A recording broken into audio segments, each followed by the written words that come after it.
list belanja dan anggaran bulanan. Yang pastinya biasanya kalau misalnya kita kerja di kantoran pasti kita sudah teratur ya Kak ya, untuk pemasukan kita berapa juta.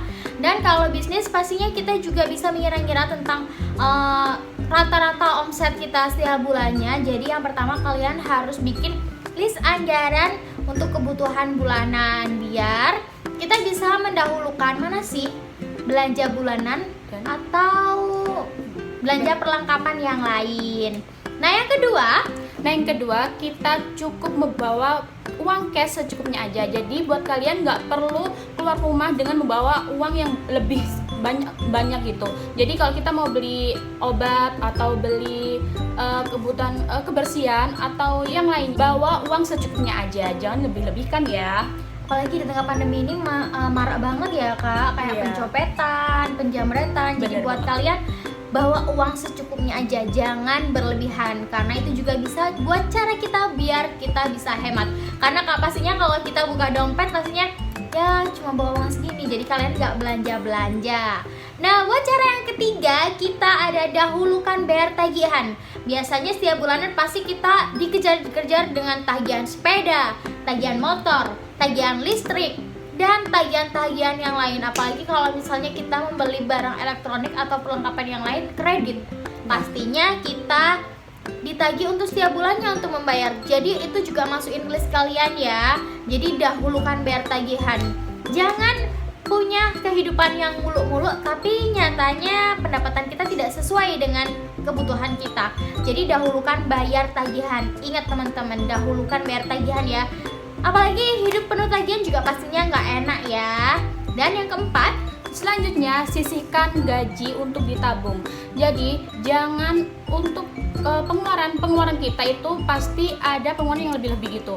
Jadi buat kalian misalnya nih, kalian gajinya 500.000, kalian cukup ditabung 100.000, 150.000 untuk mengantisipasi ada pengeluaran yang tidak terduga di tengah-tengah masa pandemi ini. Apalagi waktu awal-awal pandemi ini adalah pandemi dadakan ya Kak ya. Pastinya kalau misalnya kita punya tabungan, pasti kita lebih santai dalam menghadapi pandemi ini, karena kita sudah mempersiapkan tentang tabungan-tabungan yang akan kita pakai nanti. Tapi kalau kalian gak punya tabungan, jangan harap kalian bisa sesantai itu, karena ya memang seperti itu, kita senang-senang di awal dan susah di akhir.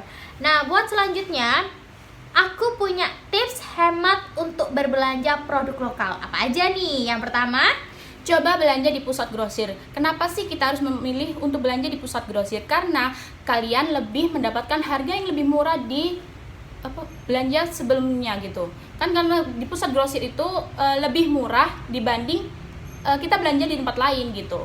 Apalagi kalau misalnya grosir dan ecer itu harganya sangat-sangat selisihnya beda ya. Kadang kita beli grosir cuma 5.000, beli ecer kita bisa 10.000. Jadi bisa menghemat kan. Lumayan 5.000 bisa masuk tabungan kita. Nah, cara yang kedua yaitu pilih produk lokal yang harganya terjangkau. Nah sekarang di era seperti ini, era globalisasi, anak muda Indonesia bener-bener keren-keren banget, kece-kece banget, karena telah menciptakan produk-produk lokal yang gak kalah sama produk-produk impor. Jadi sayangi dulu produk Indonesia sebelum kalian sayangi produk luar. Nah produk lokal sekarang juga gak kalah pastinya, gak kalah lebih bagus dari kualitasnya maupun lebih murah ya harganya.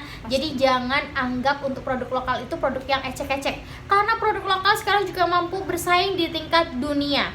Jadi yang pastinya pilih produk lokal yang tepat sesuai kebutuhan kamu pastinya. Nah yang ketiga, yang selanjutnya kalian jangan berhenti belanja di tukang sayur keliling untuk memenuhi stok kalian, supaya kalian nggak harus belanja di luar-luar lagi gitu. Selain itu kita juga bisa membantu penghasilan atau pendapatan tukang sayur keliling tersebut. Nah jadi buat kalian jangan pernah berpikir bahwa kalau belanja di tukang sayur keliling pasti lebih kotor, pasti lebih itu. Karena menurut aku pribadi, untuk kita belanja di supermarket maupun di tukang sayur keliling, apalagi di pasar, itu sebenarnya sama. Yang membedakan cuma satu, ada AC-nya atau enggak. Masalah harga yang pasti selisihnya banyak banget.